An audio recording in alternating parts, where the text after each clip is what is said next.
Olá, me chamo João Vitor e venho aqui apresentar o artigo de título Análise das principais causas de não cumprimento de metas em edifícios residenciais e comerciais. Para iniciar, é necessário que a gente entenda em qual contexto a pesquisa está inserida, certo? Então, de acordo com dados do CEBIC de 2020, o setor, no ano de 2020, teve um decréscimo de 7%, certo? Mostrando uma certa instabilidade. Visto isso, Moretti afirma que esses momentos de crise são propícios para as empresas investirem em melhorias no processo, certo?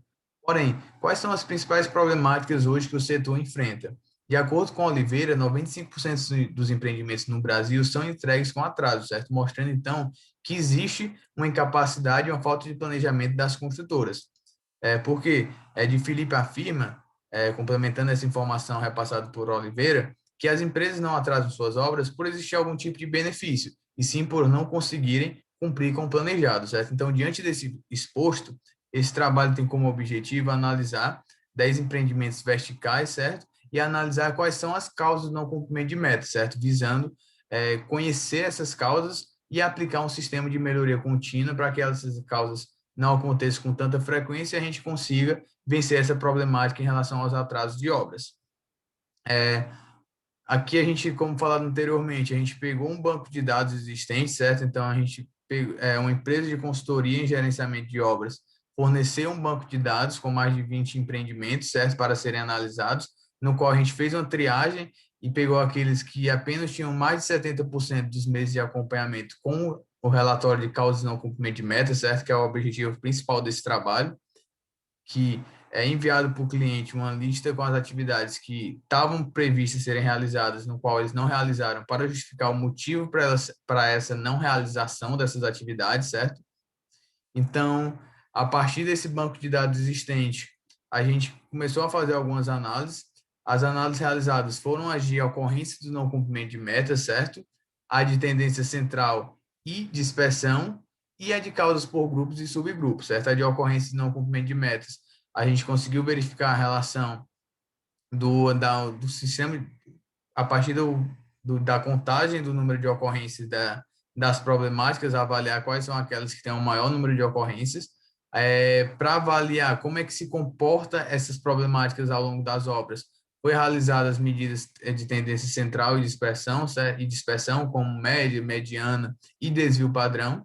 E, por último, as causas foram agrupadas em grupos e subgrupos para a gente conseguir verificar se esses problemas são de origem internas ou externas, quais são os subgrupos mais recorrentes e que mais existem as problemáticas. Então, foi realizada essa separação, certo?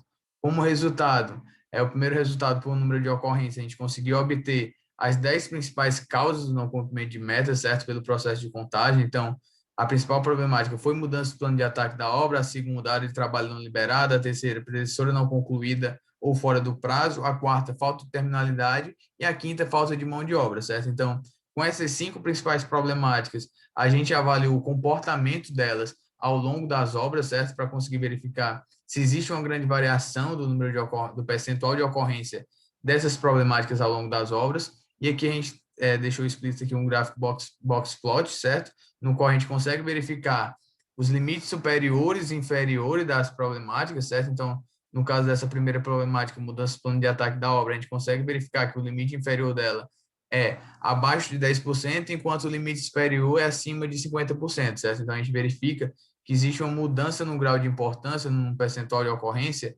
dessa problemática mudança de plano de ataque da obra ao longo das obras analisadas, certo?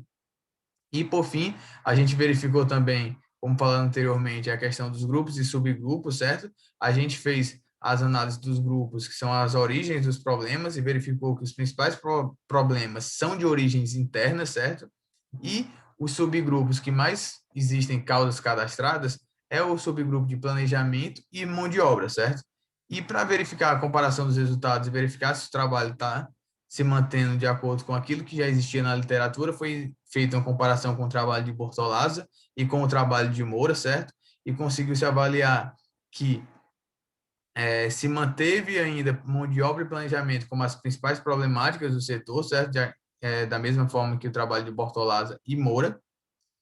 Por fim, a gente consegue avaliar a partir desse trabalho as seguintes afirmações, certo? A gente conseguiu verificar que as principais problemáticas, certo, encontradas, que foram mudanças de plano de ataque na obra, área de trabalho não liberada e predecessora não concluída ou fora do prazo, conseguiu verificar, a partir da estatística descritiva, a variação desses percentuais de ocorrência ao longo das obras, conseguiu verificar que os principais problemas são de origens internas, certo, no qual o subgrupo é planejamento e mão de obra, e conseguiu contribuir com o avanço nos assuntos relacionados a planejamento e controle de obras, certo? Então, muito obrigado a todos.